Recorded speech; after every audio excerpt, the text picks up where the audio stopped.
Pour la présenter, je vais vous dire deux mots, j'en dire 4 à vrai dire.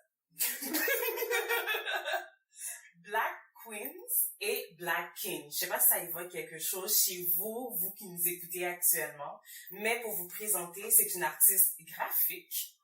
Je sais que j'ai dit que l'entrevue se fera en anglais, ok, j'ai pas oublié. Mais justement, donc je la présente, c'est une artiste graphique. Ça fait un peu un parallèle avec ce qu'on avait parlé déjà il y a quelques semaines avec Nicole Kobe. Donc, on peut dire qu'on évolue par rapport à ça. Le nom de la personne, je pense que je vous ai fait assez patienter, c'est Danielle Murrell Cox. Donc, comme je l'ai dit, c'est une artiste graphique. Did you pronounce your name properly? Yeah, no, that's fantastic. That's great. Stare, you know. Side-eye. How are you doing today, Daniel? I'm doing pretty good. Thank you for that introduction. It's happy to be here. Thanks for having me, guys.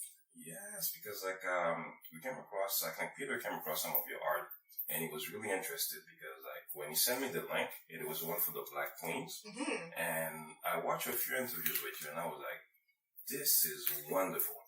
Because I'm looking at the graphic, and I'm like, it seems that every time I look at it, it makes me think of somebody that I know. So, without, having a mouth or, the eyes, I could place somebody there. Oh, that's my cousin Joe, or that's exactly, my aunt this, or yeah. So, essentially, I'm going to ask you a question that everybody's been asking me lately because you've been, hot, It's I think I'm more mild now, but I'll take it. No, your story's burning hot, and hopefully for a long time. Hopefully. Because what you did was fantastic. Thank you. So how did you come about, the idea of, doing the book? Yeah, so Black Kings and Black Queens are coloring books for anyone who isn't really sure what they are. I started with Black Queens because I'm a girl and I relate to girls more than guys for the most part, of course. So I started with coloring books based off of doing these little characters, these little faces. And I wanted to do them at first based off of myself. And then from there, I did other faces of people that I would see on a regular basis or people that related to me or possibly me in other ways. So with the cornrows, with the froze, with the extension of the braids, and then more in the natural state because I'm going through this whole natural thing. So I definitely wanted to relate to the natural state. And then also with that, I was like, well, how can I relate to other people who can kind of understand as to what I'm thinking of as well that might not be able to see themselves in other forms. So then I had a woman who had a hijab on because the whole idea is Black women, but just because you're a Black woman doesn't mean you don't wear a hijab.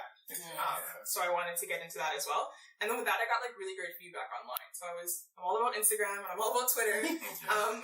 Social media for the win. I mean, it has its good and it has its bad, but it's mainly good.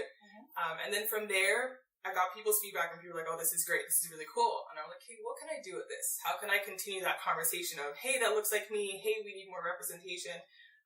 And then I was like, let's try a coloring book. Yeah, because representation is important. Definitely. And in a way, it seems like, maybe it's because I live in Montreal, but it seems a little bit like it's a little bit of a mosaic of where we live. If we just walking down the street, I think we could meet half the people. Yeah, for sure. That you see on the book. And I found it really interesting because even when you sent me the link and I looked at it, it's funny because I saw the excerpt of an interview I had on TV. And the first minute I was like, yeah, I'm going to watch all of it. No, thanks.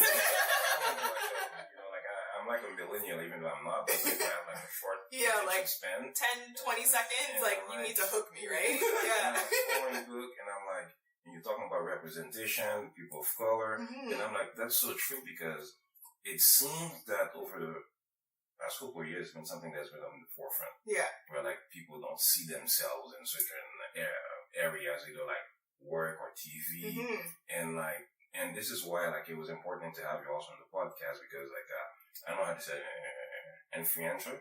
Yeah. Exactly. So you are somebody, hopefully that becomes super important because the work that you did there, even I, I don't have kids, but I don't have kids either, but yeah. Because I can think of 3 people I'm going to buy the book for. That just have kids that are in that phase where they're coloring, and I'm like, that is nice, they'll like it. It's good for adults too. Yeah, I can Maybe not for all adults, but there are some adults who just want to be able to distract themselves or get away from the social media, the internet, and have a stress-free environment. And some people love to doodle or color or draw, but maybe they're not doing it on a regular basis. And they do like to color. I've had a couple adults that are just like, yes, this is for me. Yes, I'm doing this. Yeah, definitely. And also there's a trend right now about True, the yes. book for Very the millennial, like, like I said, there's a trend. Ça, c'est mon francophone qui revient. Okay? Je réfléchis en français. Non, on peut parler en français puis en anglais aussi. Non, c'est correct. Sois pas à l'aise de parler anglais, c'est juste moi. Comme je l'ai dit au début, je suis une anglophone, francophone aguerrie. Oh mon Dieu, je me sens mal.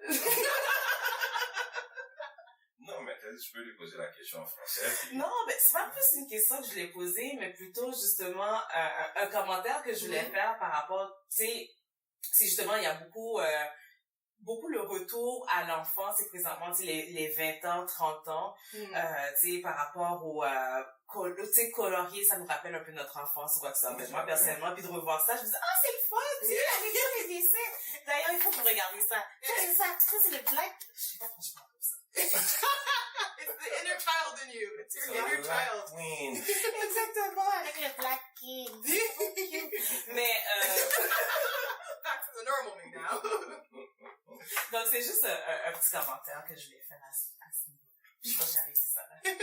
But I wanted to ask you, because I'm not really familiar with the graphic design world. Is there like a difference between like a graphic designer and like what they call a illustrator?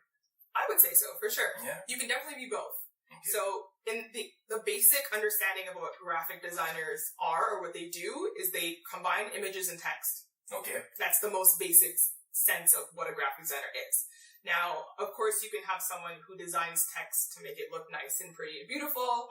You can have someone who designs the actual images that they're putting with the text. So as a graphic designer, you can do so much. You can also be a photographer. You could be an illustrator. I'm not an illustrator, so I can't really give the best example of it, but from my interpretation of it is someone who illustrates or draws or paints. Okay. And then you can take something like an illustration or a drawing from an illustrator, give it to a graphic designer, and make something nice, either a pamphlet, or maybe turn it into a logo, etc. Or an illustrator can also do all of those things, because for the most part, they're using the same programs. Okay. When it comes to the computer programs. So an illustrator can do the same thing as a graphic designer, depending obviously on your skill level, and vice versa. And then a photographer can do the same thing as a graphic designer. So they're kind of blurred where the lines are. There isn't like a set thing that only graphic designers do this. A graphic designer can also be web designers, create websites. I mean, so any person can create a website these days, right? Except me. I mean, with the tools that they have online, anything's possible. But I think now in this day and age, like, you can be like a graphic designer, photographer, illustrator. You could be a whole bunch of things, really. Okay, so the path is different for both of them. Meaning, like, how do you become one? Like, well, for me, it really depends on the person. So some people, I mean, it's 2018 now. I mean, you can do courses online. Yeah. You can sign up to different platforms that give you courses. So it's not necessarily your school, like let's say Udemy or Skillshare, that have a whole bunch of videos and learning techniques that you can learn and then adapt that into becoming a designer without actually having to go through a school process. So there's that. For me, I actually went to Dawson. okay. And there's a graphic design program at Dawson. So once you graduate from that program, you actually have a certification saying that you're a graphic designer. Okay. So you have a diploma or a DEC, or DEC as we all know, a DEC. You have a DEC in graphic design from that program. And it's a technical program, so you don't have to go to university if you don't want to. And I didn't, because I was just like, let's just get into this work field. Let's start working. And so 3-year program, and then from there, you just kick you into the world and say, do your thing. You just said Dawson and brought some bad memories. I love Dawson. I used to play football, and they used to beat us bad. Oh, that's why you have that. Oh, I mean, just say that I jumped in my skin. Dawson is great. I love Dawson. They used to beat us bad. Like, the last time, I think between them and Vieux Montréal, they made me quit football. Oh my gosh.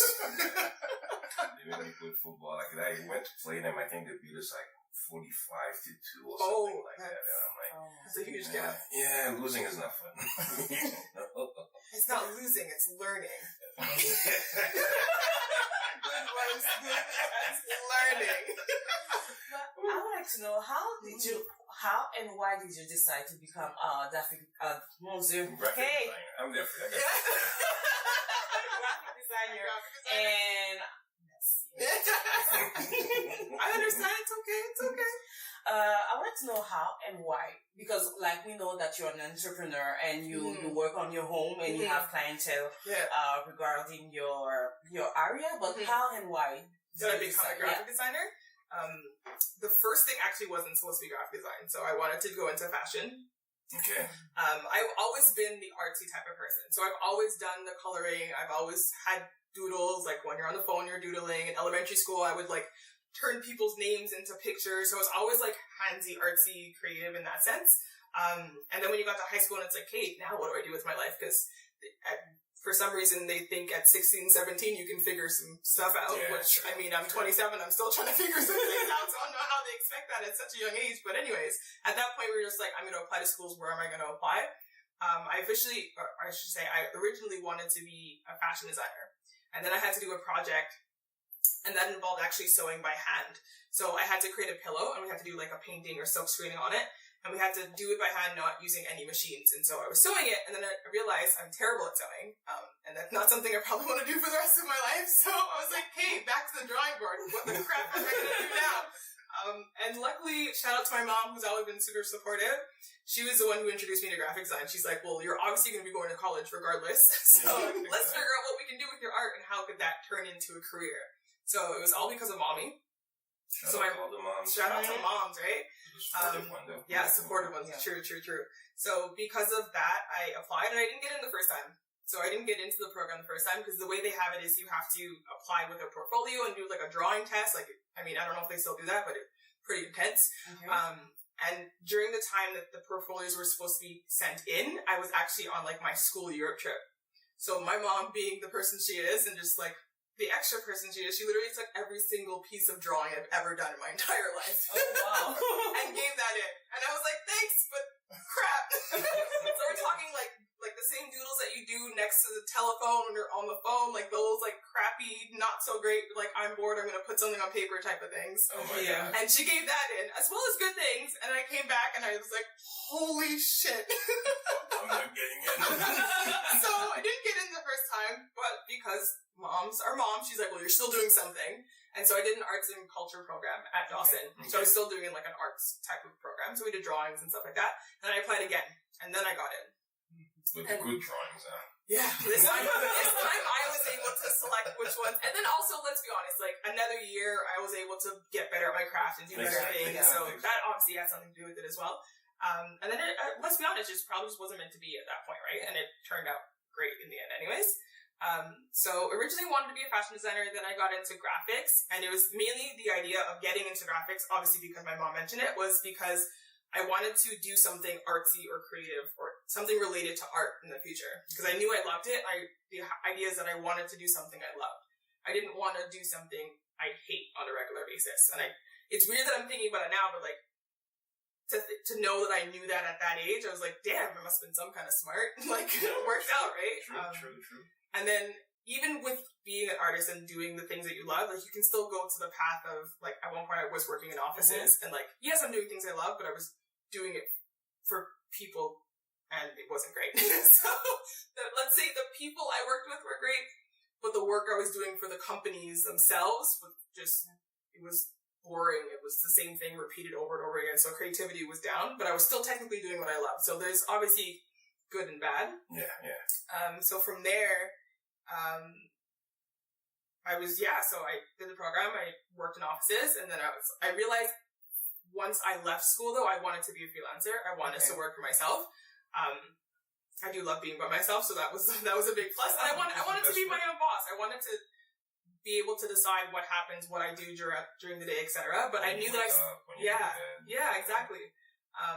But I knew that even though I wanted that, I still needed to get my client space up. Exactly. I still needed to get the experience of working in the offices. As much as they weren't the greatest experience ever, they technically kind of were in the end because I met such great people. Mm-hmm. I was able to network with those great people, had new experiences, and I also learned a ton. Like, I learned how to work with people. I learned how to do things based off of certain periods of time or scheduling and all that kind of stuff, and working with people who like, now, even though you know it takes about a couple hours, but you needed it yesterday type of thing. So, I mean, even though I work for myself, I do work for people, so working in offices it helped me get to the point of how to deal with people, how to deal with certain situations, how to maneuver things and stuff like that. So Yeah, I never answered that question. I don't know what the question was anymore. No, you answered it right. Yeah. Okay. How's been the feedback for the calling? Freaking fantastic. Yeah. I mean, I'm here. I'm on a podcast, guys. True.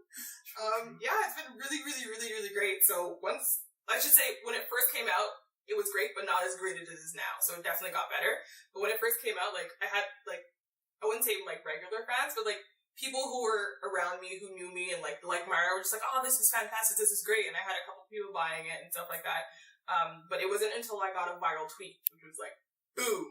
What was the viral tweet? So it's crazy because I was doing, like, these nice mock-ups and nice pictures of the coloring book. Just like, this is what the coloring book is. You should buy it. Look at it. It's pretty. I made this. And, like, got some likes, got some retweets, got some shares, all that kind of stuff. Got a couple purchases, but then I took a picture, so I'm the type of person who likes to document everything. So I have pictures of everything on my phone. So I took a picture the day that I picked them up for the printer the first time. And then I put that on Twitter, just like, hey, I made a coloring book.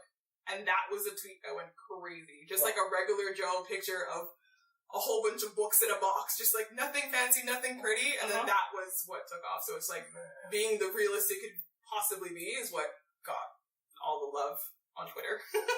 But how is it going viral? Because it's, like what does viral mean, right? So I mean, if you get like 10 likes on a post, I'm just like, yes, 10 likes. I get excited about like just double digits. If I can get to double digits, it's a good day. You know what I mean? Like if I even get one, that means someone at least looked at it. Yes. But with this tweet, I think it was like 20,000 likes.